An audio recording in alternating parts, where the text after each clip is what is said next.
From Transport Topics in Washington, D.C., this is RoadSigns.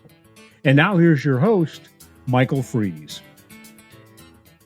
Welcome to RoadSigns, the podcast series from Transport Topics that explores the trends and technologies that are shaping the future of trucking. There is no shortage of conversation about the shortage of labor that has burdened the trucking industry for some time now. As many companies use this method, such as pay raises, to attract drivers, they also have looked into other internal processes to make sure that new employees feel secure and welcomed in their new jobs. And that all starts with the company's onboarding process. As with everything new, those first couple of days to start a new job are the most essential. So, for this episode, we'll ask, how can trucking companies use the onboarding process to keep drivers in the fold? To answer that question, we'll speak with a trucking industry veteran who brought a laser sharp focus to refining his company's onboarding process. To share his philosophy about the onboarding process and the impact on his new employees, we welcome Anthony Pellegrino, President and Chief Operations Officer of Ag Energy Transport. Welcome to the show, Anthony. Thanks, Mike. I really appreciate you having me on here. Well, I'm glad to have you on. I'm glad that we had a virtual chance meeting when you had called and just kind of talked about onboarding and the whole process. And that's what we were thinking in our planning sessions. And it was sort of a divine intervention. So I do appreciate you having the time to join us. And that's why I want to get into with you. Just the onboarding process. We have the driver shortage that is plaguing the industry in so many ways. And it doesn't matter if you're a small fleet or you're a big fleet. Fleets are having a challenging time when it comes to bringing on employees. And from that point, really trying to keep them in the fold as well. And that foundation is laid into the onboarding process when you get those drivers in and you have that hiring process and they are hired, and you kind of have to have that particular period of time to get them into the fold and for them to to decide if they really want to be into your company or in the industry as a whole. So I just kind of want to walk into that onboarding process that you deal with at Ag Energy, and just sort of flesh out those particular details that you have in those processes. What particular points are you trying to hit? So this is kind of one of my pet peeves. Like I think this is the most important part of any business is attracting employees, talking them through the process, and getting them on board, getting them into your truck, and get the trucks moving to obviously put revenue into the company. Literally, it starts from the ad you put together. If you go out and look at a lot of the ads out there, it's embarrassing. A lot of misspellings, very vague, not enough, not enough detail. Because you know what, with the trucker shortage today, there are hundreds and hundreds of jobs, not maybe thousands of trucking jobs that these guys can go to, and you really have to catch their eye. You really have to have something, and I'm not saying it has to be kind of attractive. Like I put my ad together, I spell out, I'm very detailed in what we're offering. I put a picture of truck in the ad, and I put my personal cell phone, and I put the company's website on there if they can go check us out. And once I received a call, I mean, that initially tracks them in. Okay, they wouldn't have called and asked for questions, but you need to make sure that what you're advertising is exactly what you're going to give them. Nothing puts a bad taste in a potential employee's mouth if you advertise one thing and it turns out to be something else.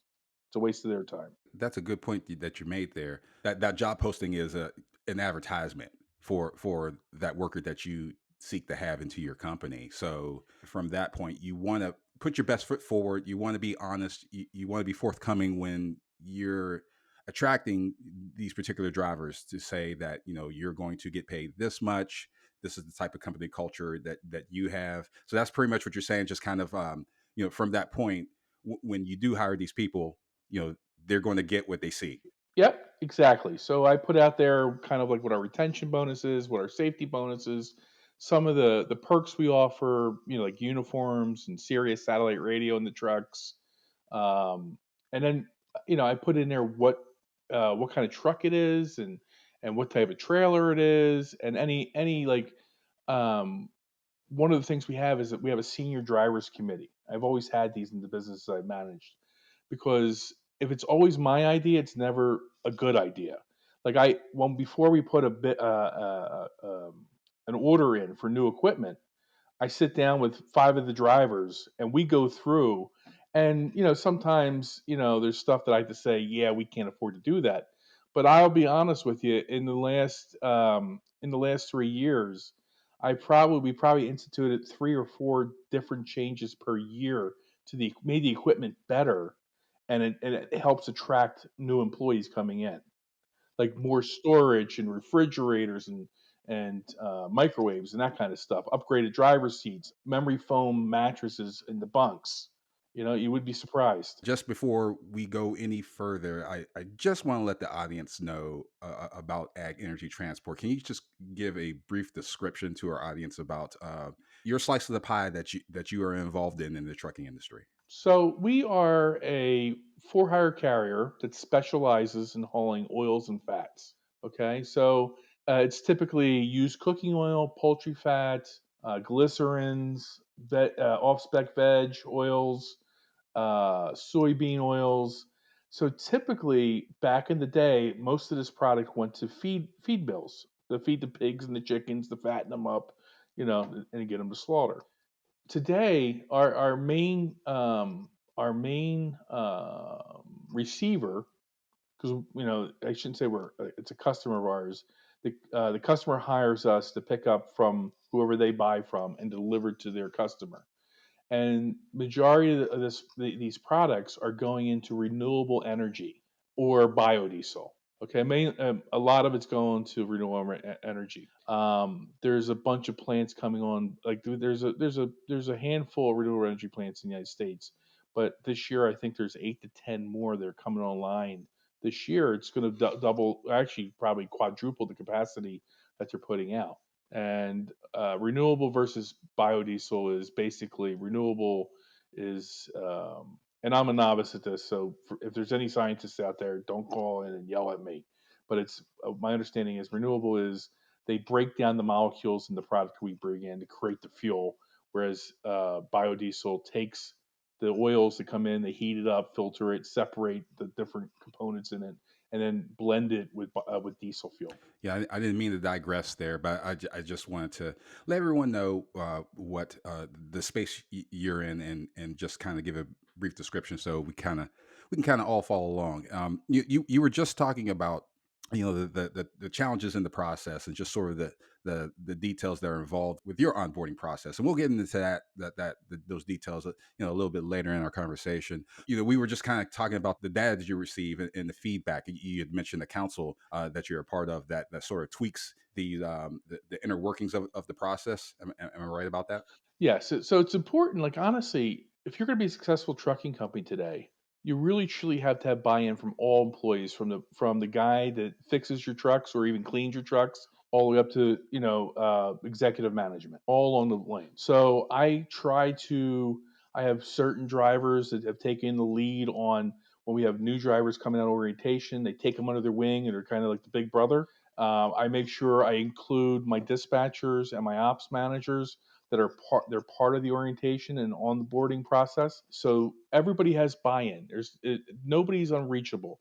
The owners of our company, they reach out to every employee in their business units just to see how they're doing at least once a month. It's I know it's some, if I got 15,000 employees, which I don't, it's kind of impossible. But majority, there's only a handful of giant trucking companies out there.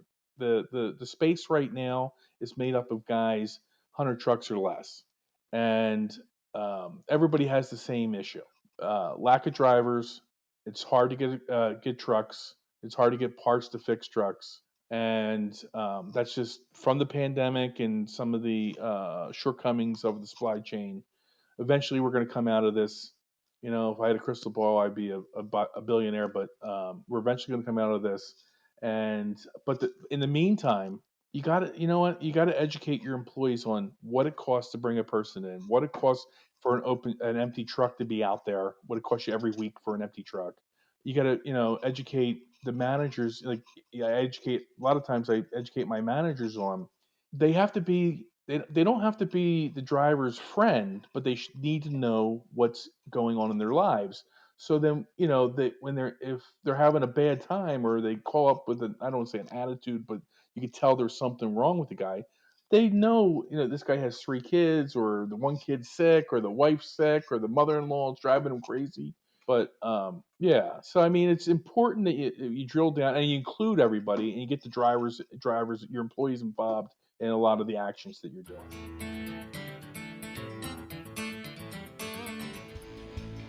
Penske never stops moving forward, monitoring every mile driven, every wrench turned, and every shipment delivered. Penske gains unique insight on managing the most challenging transportation demands.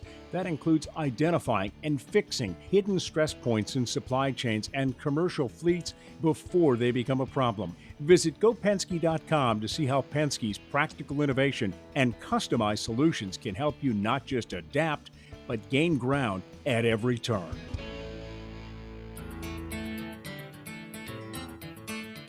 You were gracious enough to give us an example of the orientation process that you apply to every new employee. Yep. And I see that it's an event, a 3 day a 3 day event. You kind of have that first day where you're kind of these are where the restrooms are at, and and lunch, and HR paperwork and drug tests and things like that. But the second Yep. and the Safety videos and yes. policies. Um, those second and the third days, I see that you have the hands-on training, and it's very much themed in equipment and equipment safety. I mean, was that something intentional when you made this orientation package? I mean, your group made the orientation package, but I mean, was that intentional just to kind of have that in the forefront of that particular hands-on training? Yes. Give you a quick snapshot of who I am that I didn't mention. I drove for the first 8 years of my life, and I started driving. I got my CDL in 1990. And listen, I've worked for a lot of bad trucking companies, like, held together with bubblegum and band-aids. The orientation was, you got your license, you could breathe, there's your truck, go and figure it out. It's honestly our orientation, most of our orientation process. I set the outline for it, and others contributed to it. But the main part was, I didn't want new employees to try to figure out, good or bad or right or wrong, how to do something. And I've in the past I worked for a hedge fund that we bought distressed trucking companies. And the biggest problem I would see is the managers were just trying, they weren't thinking strategically. They were thinking just to get through the next hour. And when they would bring 8 to 10 guys in for orientation, they would put them in the worst hotel in the county, and then they would bring them into their conference room. And they'd sit literally 2, 3, 4 hours without anybody talking to them. So when we put this together, and then they would just throw them out to the trucks, and the guys didn't know. Sometimes the trucks didn't start. They were dirty. There was somebody left trash in them, or they didn't know how to. There's a lot of different. Every truck has different components, or it's how you're spec'd it out. Like, you know, battery shutoff switches, or where the PTO switches on the dash, or how do you set the Jeep? Like, some of my trucks now have the command center the Volvo offers, that has the commercial GPS right in the dash for them. But that's a process that you're teaching them. So the reason why the second and third day that we spend so much time, it's one, to get them familiar with the equipment, and two, to make sure they follow the same process that we teach all of our guys to follow. It's been very successful to our company, because in 5 years we literally have had one workman's comp injury where the guy twisted his ankle, and basically it was an $800 charge. And then we had one fender bender, which, under a couple grand. And with that, honestly, that one thing, other than fuel and labor, the next most expensive piece that it costs you in trucking is your insurance. And literally, and typically when you start a new trucking company, it isn't like the old days where you can get a large insurance company to pick you up with a decent rate. Basically, these guys they can only go to like Progressive, and Progressive wants $30,000 a truck if you're a brand new trucking company. Who could afford that? No, no, I can imagine. We had just previous episodes we had just covered insurance premiums, and just kind of the burden that it has on fleets, and especially smaller fleets. You're 21 trucks, 21 trucks in your fleet. We're 21 trucks. We'll probably grow. I don't really want to get bigger than 25. Okay. Okay, but having that amount of trucks, and then definitely dealing with insurance, that definitely puts the squeeze on, doesn't it? Puts the screws on in early years. We've actually, because of our loss runs, and we've won back-to-back safety awards from the NTTC. And we do a lot of different things. Like, we participate in different networking groups. All my managers, they bring back good ideas. We get to meet other insurance brokers and other commercial insurers. We've been able to cut our insurance probably by 60% over the last 5 years premiums by doing the right thing and being able to show it and prove it. One thing, Anthony, in our conversation, the one word that you've been saying, and is really kind of hidden on the theme of our conversation, is investment, and that investment into the human that is coming into your establishment. And we had this conversation before we started our recorded conversation, but with that message, you're saying you wanted to get the managers involved, you want to get the employees that are there already to get involved in that particular training of that new employee. Is that the particular message that you stress to new employees that come in? And is there a difference between the new drivers and the experienced drivers? Well, yeah. I mean, obviously, the experienced drivers, they know all the quirks at certain spots and the quirks of the roads. And the new drivers, they come in bright-eyed, bushy-tail. A lot of the CDL schools sugarcoat a lot of it. Some of them already been through two or three different trucking companies to try to take advantage of them, so they have a bad taste in their mouth. It's important to show that respect to them. I preach a lot about internal and external customer service. Like everybody that works for me knows that I don't want anyone, a manager talking down to a driver or a driver talking down to a manager. That just doesn't happen here. Because we're all professionals and we need to respect each other. It's hard enough on the road as it is. We don't want to have any kind of internal conflict going on here. When the new drivers come in, let's face it, some of them really haven't been around. They don't know the ropes. So it's important that, one, you look professional. Two, you look organized. Three, you treat them well. Like I said, I mean, I've seen a lot of trucking company, and even when I was going through orientation, they would put you in, a rundown hotel that just wasn't very nice. You had to fend for your own meals. And I honestly, there was a couple places back in the '90s that they would charge you the room and board for the orientation. So it's one of the like I literally I come in. I personally run the first day's orientation, and I know that some people may scratch their head and said, you're chief operating officer and president. Well, if I'm not willing to do that, why would these guys be willing to go the extra mile for me?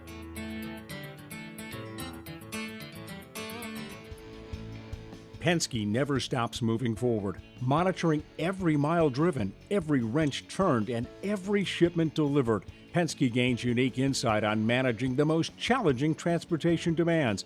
That includes identifying and fixing hidden stress points in supply chains and commercial fleets before they become a problem. Visit gopenske.com to see how Penske's practical innovation and customized solutions can help you not just adapt, but gain ground at every turn.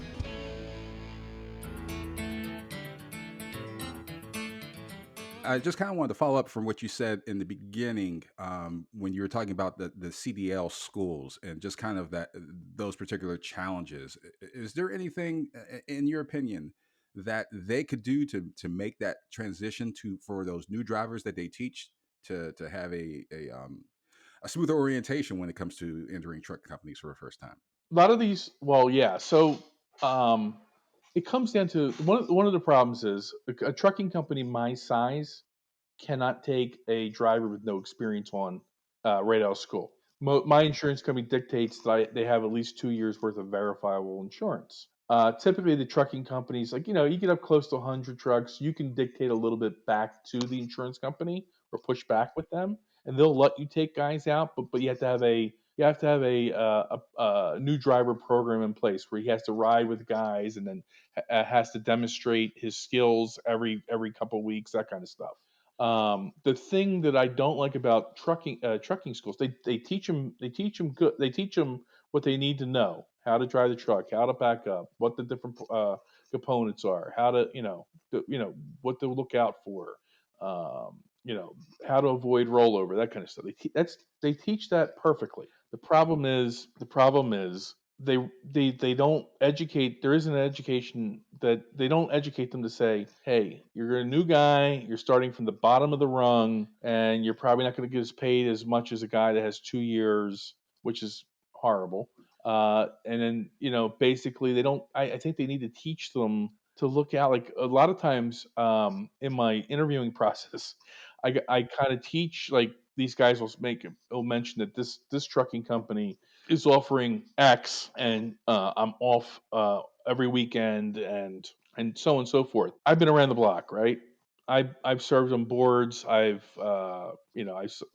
served on the arts committee for the FMCSA. I know a lot I network. I know a lot of trucking companies. I know the bad trucking companies. I know the good trucking companies. What they don't, what they need to show them is they need to teach them what questions to ask the trucking company. Like when you say you're off on Saturday, you're off the weekends. Is it 34-hour reset off? You have 34 hours, or is it literally Saturday and Sunday off? Because most of the time they say weekends off, it's 34 hours. Or they tell them that they can make up to, we'll just make up a number, 50 cents per mile. But when they get to orientation, they kind of have them. They kind of have them. So they basically say, "Oh yeah, you don't hit that 50 cents per mile for at least 6 months, and we're starting you at 38 cents." So it's there's a lot of there's a lot of unethical small trucking companies out there that. No, no, no, no. That just kind of gets back to what you were saying in the beginning, where you want to have that honest approach to new employees, no matter if Yeah. they're wet behind the ears or very experienced. I will tell you. Let me just tell you, I don't sugarcoat anything. And when I have somebody on, if I'm interviewing somebody and they don't believe that what I'm offering is for real, I have a list of employees that I give them my list of employees' phone numbers. You can call any one of my drivers and ask them any question you want. Half of my drivers right now have been with me in three companies, and they almost up to 12 years of working with me. They follow, like when I change businesses or I buy a business or sell a business, they follow me to my next business, or they come on board as soon as I get established. So I must be doing something right. Well, I mean, it seems that with the onboarding process and the way you have crafted it, I mean, just it's 60 pages that the PDF that you have that you go through, just kind of as you said, you get really into the detail from like I said in the beginning, where you're showing where the bathroom's at and doing all the HR stuff to this is how you load the trailer, this is how you unload the trailer, and just kind of all the nuances that are involved with that. So I really get the sense that you really number one, you put your time into this for sure, and it's really about that investment into the human. Anthony, one last question before I get you out of here. I kind of want to take the 10,000 foot view of things, and we kind of went in and out of it during this conversation, but just kind of with this current environment with driver demand still being high. What you were mentioning before, do you think that that fleets that really you hire that driver and really nurturing them and into becoming an experienced driver? And you had said that you have the guys in your fleet have been around for a while. I mean, is that something that fleets in general should do more of to kind of have that experienced stable of drivers to really keep those retention rates high and those turnover rates low? I think I think it's in their best interest. I don't think they go out of their way to mistreat the employee, or nobody wants, 100% turnover, right? So I think a lot of times the smaller trucking companies, they're getting squeezed on expenses, like insurance, like for example. And when fuel started jumping up, when it got over $4, a lot of times your fuel surcharge doesn't. It takes at least 3 weeks for it to catch up for what you're putting out of pocket, right? So when that happens, it's human nature that you start cutting things, and a lot of times you cut the wrong things. Most of the smaller trucking companies, they don't realize that, you know what, they may have spent, we'll just say, $250,000 on a tractor and a trailer, but they don't realize that the person that's driving that for you is also another asset. That person's worth $100,000 to you. Like they don't they instead of, and then would I put the wrong oil in my truck, or would I not do the services when they're supposed to? No, I'm going to spend money on that, but they don't realize the person that operates it. They're just they need to be nurtured. They need to be taken care of also. They need to make sure, instead of cutting corners, they can't cut corners on them. And I think that a lot of times in our profession, we forget who the driver is, and we forget that without him, the truck isn't going point A to point B, and Joey's not getting that bike, and gasoline's not getting dropped at the fueling stations, and the you see what, the port coming out of the port, you're not resupplying the Amazon warehouses. So I think a lot of times, some smaller trucking companies are short sighted on the driver. They try to cut corners on driver pay and benefits and so on and so forth, and that's just cutting your nose off despite your face. Because without them, you ain't making any revenue in that truck. That is a very good point that you made there. That's very, very poignant. Just kind of in just investing in the human aspect of it. We've been speaking with Anthony Pellegrino, President and Chief Operations Officer at Ag Energy Transport. And Anthony, it was a pleasure having you on, and thank you for taking us into a deep dive into your orientation process. Really appreciate it. You know what? I really appreciate you having me on. This is one of the things that you get all charged up for, and I believe it's very important. And if any of your listeners need any help with anything or have any questions, they could reach out to me anytime. Did you know you can ask Alexa to open Transport Topics? In just 1 minute, you will hear the biggest trucking headlines of that day. Be prepared and start your morning off right with Transport Topics.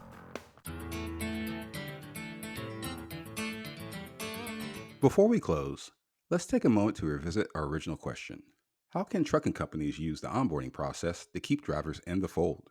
First, we'd like to thank Anthony Pellegrino for his candid discussion about his onboarding process. It's a pleasure and great value to learn how a logistics company like his approaches the process of welcoming new employees. As mentioned in our conversation, words like investment and people were commonly used, and not by chance. Pellegrino's argument about combating the driver shortage is a simple and organic concept of proactiveness, honesty, and communication. As he stated, companies should invest in their new employees, but also nurture those relationships to build experienced, productive, and more prosperous drivers. And providing that foundation through a carefully thorough onboarding process program is a great start. If you enjoyed this episode of Road Signs, please let others know. Rate and review us on Apple Podcasts, Spotify, and wherever you listen to podcasts. If my questions have sparked questions of your own, share them with the Road Signs team or reach me on Twitter at Michael V. Freeze. You can email us at share@ttnews.com. We'll read them and respond daily. And of course, we'll be back in 2 weeks with a new episode of Road Signs. Until then, I'm Michael Freeze. Thank you for listening.